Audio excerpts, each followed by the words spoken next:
भस्म महात्म्य का निरूपण। सूत जी बोले, हे महर्षियों, भस्म संपूर्ण मंगलों को देने वाला तथा उत्तम है। उसके दो भेद बताए गए हैं। मैं उन दो भेदों का वर्णन करता हूँ, आप लोग सावधान होकर सुनिए। एक को महाभस्म जानना चाहिए और दूसरे को स्वल्प भस्म। महाभस्म के भी अनेक भेद हैं। वह 3 प्रकार का कहा गया है, श्रौत, समार्थ और लौकिक।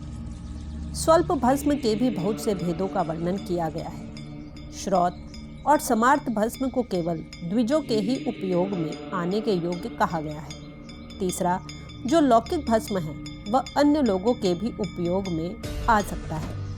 श्रेष्ठ महर्षियों ने यह बताया है कि द्विजों को वैदिक मंत्र के उच्चारण पूर्वक भस्म धारण करना चाहिए। दूसरे लोगों के लिए बिना मंत्र के ही केवल धारण करने का विधान है। जले हुए गोबर से उत्पन्न होने वाला भस्म आग्नेय कहलाता है। हे महामुने, वह भी त्रिपुंड का द्रव्य है, ऐसा कहा गया है। अग्निहोत्र से उत्पन्न हुए भस्म का भी मनीषी पुरुषों को संग्रह करना चाहिए। अन्य यज्ञ से प्रकट हुआ भस्म भी त्रिपुंड धारण के काम में आ सकता है। जाबालोपनिषद में आए हुए अग्निह इत्यादि 7 मंत्रों द्वारा जल मिश्रित भस्म से धूलन, विभिन्न अंगों में मर्दन या लेपन करना चाहिए। महर्षि जाबाली ने सभी वर्णों और आश्रमों के लिए मंत्र से या बिना मंत्र के भी आदरपूर्वक भस्म से त्रिपुंड लगाने की आवश्यकता बताई है। समस्त अंगों में सजल भस्म को मलना अथवा विभिन्न अंगों में तिरछा त्रिपुंड लगाना, इन कार्यों को मोक्षार्थी पुरुष प्रमाद से भी न छोड़े, ऐसा श्रुति का आदेश है। भगवान शिव और विष्णु ने भी त्रियक त्रिपुंड धारण किया है। अन्य देवियों सहित भगवती उमा और लक्ष्मी देवी ने भी वाणी द्वारा इसकी प्रशंसा की है। ब्राह्मणों, क्षत्रियों, वैश्यों, शूद्रों, वर्ण संकरों तथा जाति भ्रष्ट पुरुषों ने भी उद्धूलन एवं त्रिपुंड के रूप में भस्म को धारण किया है। जो लोग श्रद्धापूर्वक शरीर में भस्म का लेप तथा त्रिपुंड धारण करने का आचरण नहीं करते हैं, उनमें वर्णाश्रम समन्वित सदाचार की कमी है। जिनके द्वारा श्रद्धापूर्वक शरीर में भस्म लेप और त्रिपुंड धारण का आचरण नहीं किया जाता है, उनकी विनिर्मुक्ति करोड़ों जन्मों में भी संसार से संभव नहीं है। जो श्रद्धापूर्वक शरीर में भस्म लेप और त्रिपुंड धारण का आचार पालन नहीं करते हैं, उन्हें 100 करोड़ कल्पों में भी शिव का ज्ञान प्राप्त नहीं हो सकता। जो श्रद्धापूर्वक भस्म लेप तथा त्रिपुंड धारण नहीं करते हैं, वे महापातकों से युक्त हो जाते हैं, ऐसा शास्त्रों का निर्णय है। जो श्रद्धापूर्वक भस्मोद्धूलन और त्रिपुंड धारण नहीं करते हैं, उन लोगों का संपूर्ण आचरण विपरीत फल प्रदान करने वाला हो जाता है।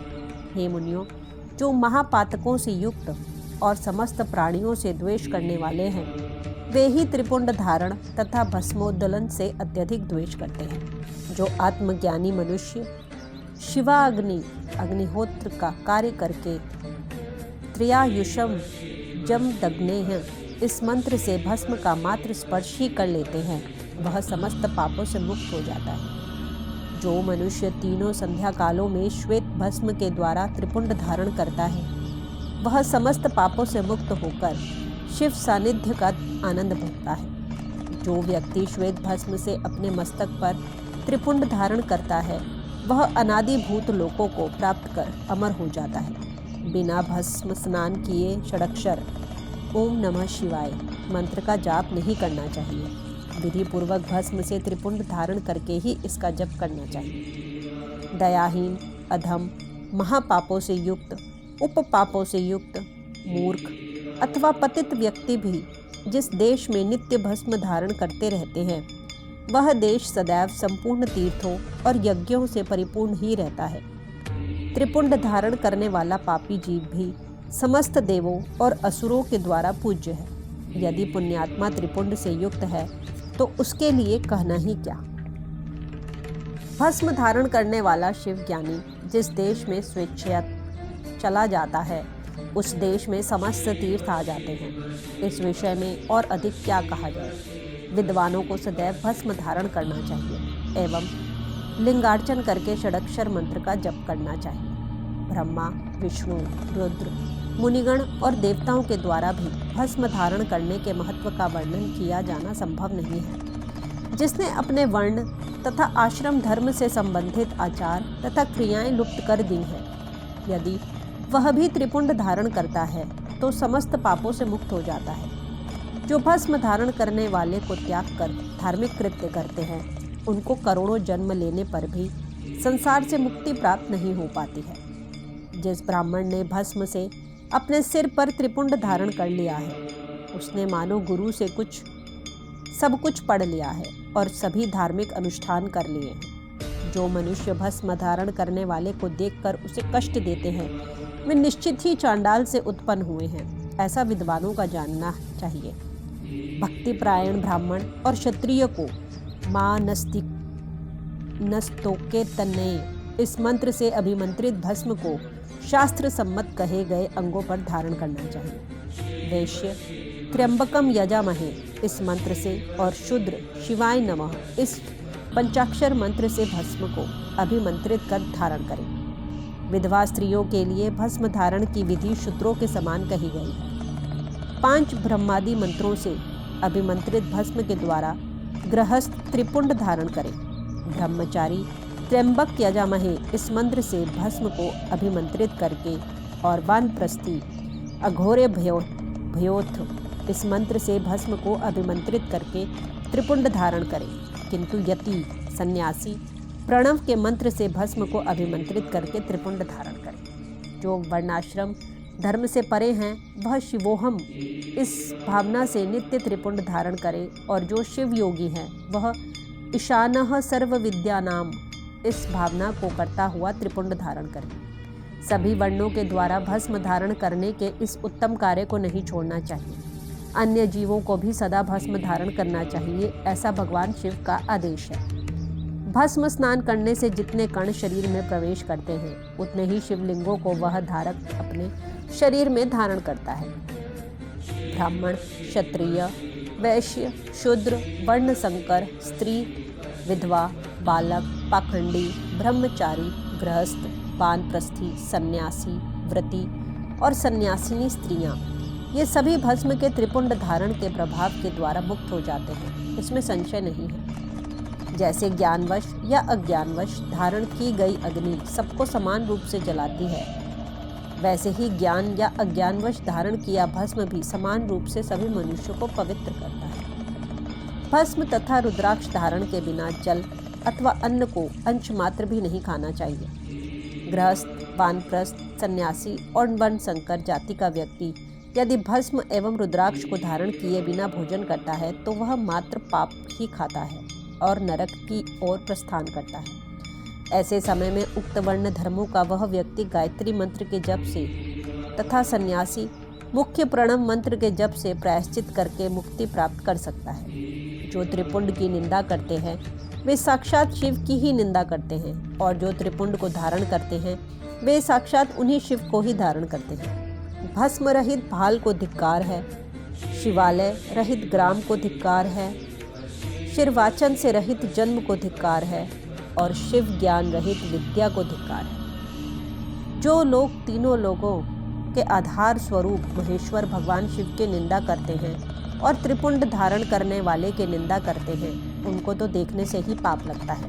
वे वर्ण संकर, सुअर, असुर, खर, श्वान, प्रोष्टु तथा कीड़े मकोड़े के समान ही उत्पन्न होते हैं, और उन नरकगामी व्यक्तियों का जन्म मात्र पाप करने के लिए ही होता है। भगवान शिव की तथा त्रिपुंड धारण करने वाले उनके भक्तों की जो निंदा करते हैं, उन्हें रात में देखने पर चंद्रमा के दर्शन से और दिन में देखने पर सूर्य के दर्शन से शुद्धि प्राप्त होती है। मात्र इतना ही नहीं, स्वप्न में भी उन्हें देखने से पाप लगता है। अतः स्वप्न में भी जो उन्हें देखे, उसको अपनी शुद्धि के लिए श्रुति में कहे गए रुद्र सूक्त का आदरपूर्वक पाठ करना चाहिए, तभी उससे छुटकारा मिल सकता है। उनसे बात करने से नरक होता है, उस नरक से मुक्ति प्राप्त करना असंभव है। जो भस्म, त्रिपुंड आदि धारण करने वाले पुरुष की निंदा करते हैं, वे निश्चित ही मूर्ख हैं। हे मुने, तांत्रिक उद्धर्व त्रिपुंड धारण करने वाले तथा तपाए हुए चक्र आदि चिन्हों को धारण करने वाले इस शिव यज्ञ के अधिकारी नहीं हैं। वे इस यज्ञ से बहिष्कृत हैं। बृहयज्जा बालोपनिषद में कहे गए वे लोग ही उस यज्ञ में अधिकारी हैं। प्रयत्न पूर्वक उन्हें शिव यज्ञ के कार्य में सम्मिलित करना चाहिए। उन्हें भस्म लगाना चाहिए। विभूति का चंद्रमा से और चंदन में विभूति का मिश्रण कर बनाए गए मिश्रित भस्म से मस्तक पर त्रिपुंड धारण करना चाहिए। कुछ भी हो, मस्तक पर विभूति धारण करना आवश्यक है। यदि बुद्धि नहीं है तो भी यह करना सदा लोगों के लिए आवश्यक ही है। ब्रह्मचारिणी, सधवा तथा विधवा स्त्रियां और ब्राह्मणादि द्विजों को केश पर्यंत भस्म धारण करना चाहिए।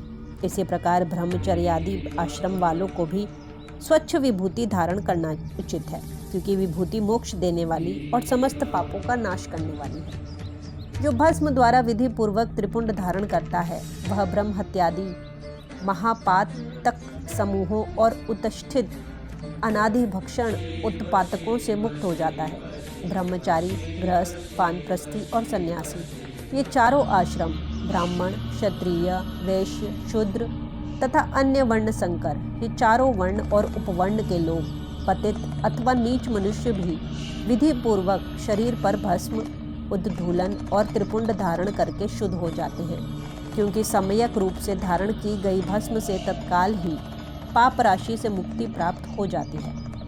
भस्म धारण करने वाला व्यक्ति विशेष रूप से स्त्री हत्या, गो हत्या, वीर हत्या और अश्व हत्या आदि पापों से मुक्त हो जाता है, इसमें संशय नहीं है। दूसरे के द्रव्य का अपहरण, पराई स्त्री का अभिमर्शन, दूसरे की निंदा, पराए खेत का अपहरण, दूसरे को कष्ट देना, फसल और बाग आदि का अपहरण, घर फूंकना आदि कर्म, नीचों में गाय, सोना, भैंस, तिल, कंबल, वस्त्र, अन्न, धान्य तथा जल आदि का परिग्रह, दास, वेश्या, मतंगी, शूद्रा, नटी, रजस्वला, कन्या और विधवा स्त्रियों से मैथुन, मांस, चर्म, रस तथा नमक का विक्रय, पैशून्य, चुगली और अस्पष्ट बात, असत्य गवाही देना, इस प्रकार से अन्य असंख्य विभिन्न प्रकार के पाप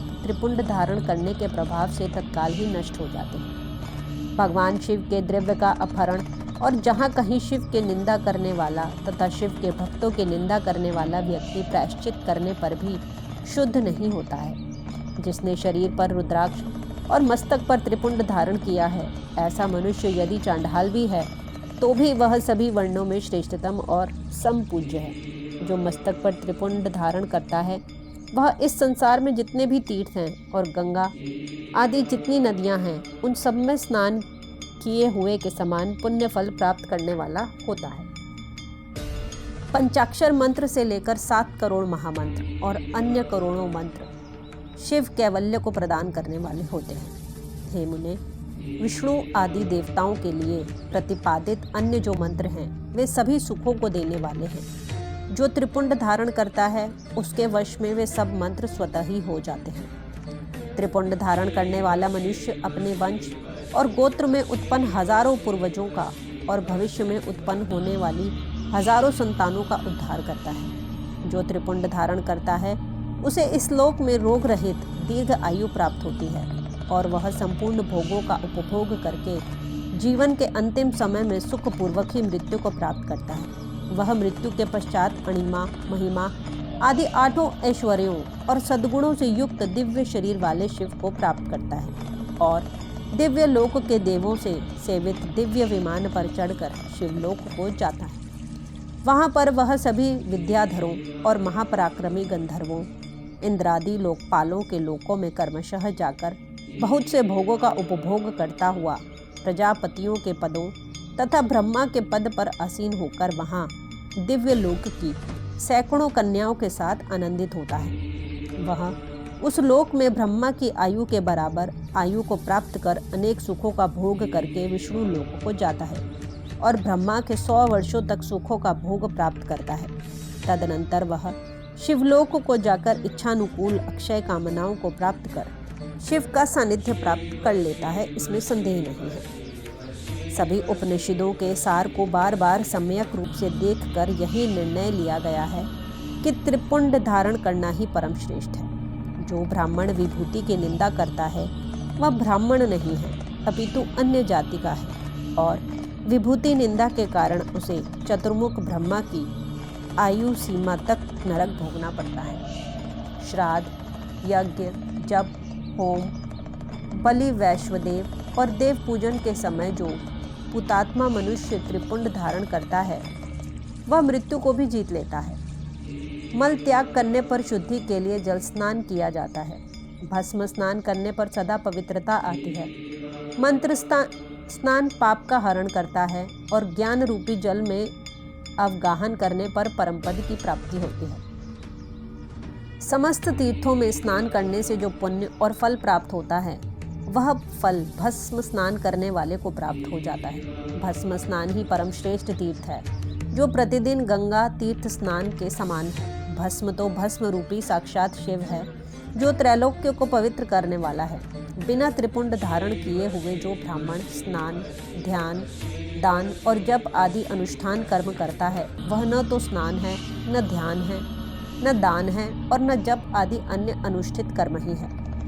वानप्रस्थ, कन्या और दीक्षा रहित मनुष्यों को मध्याह्न के पूर्व ही जल से युक्त त्रिपुंड धारण करना चाहिए, किंतु मध्याह्न के पश्चात जल रहित भस्म से त्रिपुंड धारण करना उचित है। इस प्रकार श्रद्धापूर्वक दृढ़ निश्चय वाला जो व्यक्ति नित्य त्रिपुंड धारण करता है उसे ही शिवभक्त जानना चाहिए। उसी को भुक्ति तथा मुक्ति भी प्राप्त होती है। जिसके अंग पर प्रचुर पुण्य देने वाला एक भी रुद्राक्ष नहीं है और वह त्रिपुंड से भी रहित है, उसका जन्म लेना व्यर्थ है। इसके पश्चात भस्म धारण तथा त्रिपुंड की महिमा एवं विधि बताकर सूत जी ने फिर कहा, हे महर्षियों, इस प्रकार मैंने संक्षेप से त्रिपुंड का महात्म्य बताया है। यह समस्त प्राणियों के लिए गोपनीय रहस्य है, अतः आपको भी इसे गुप्त ही रखना चाहिए। मुनिवरों, ललाट आदि सभी निर्दिष्ट स्थानों में जो भस्म से 3 तिरछी रेखाएं बनाई जाती हैं उन्हीं को विद्वानों ने त्रिपुंड कहा है। बाहों के मध्य भाग से लेकर जहाँ तक बाहों का अंत है उतना बड़ा त्रिपुंड ललाट में धारण करना चाहिए। मध्यमा और अणिमा का उंगली से 2 रेखाएं करके बीच में अनुष्ठ द्वारा प्रतिलोम भाव से की गई रेखा त्रिपुंड कहलाती है, अथवा बीच की 3 उंगलियों से भस्म लेकर यत्न पूर्वक भक्ति भाव से ललाट में त्रिपुंड धारण करें। त्रिपुंड अत्यंत उत्तम तथा भोग और मोक्ष को देने वाला है। त्रिपुंड की 3 रेखाओं में से प्रत्येक के 9 देवता हैं जो सभी अंगों में स्थित हैं। मैं उनका परिचय देता हूँ, सावधान होकर सुनो। हे मुनो, प्रणव का प्रथम अक्षर अकार, ग्राहपत्य अग्नि, पृथ्वी धर्म, रजोगुण ऋग्वेद, क्रियाशक्ति, प्रातः सवन तथा महादेव, ये त्रिपुंड की प्रथम रेखा के 9 देवता हैं। यह बात शिव दीक्षा परायण पुरुषों को अच्छी तरह समझ लेनी चाहिए। हे मुनि श्रेष्ठों, प्रणव का दूसरा अक्षर उकार, दक्षिणाग्नि, आकाश, सत्वगुण, यजुर्वेद, माध्यान्दीन, सवन, इच्छा शक्ति, अंतरात्मा तथा महेश्वर, ये दूसरी रेखा के 9 देवता हैं। ऐसा शिव दीक्षित लोगों को जानना चाहिए।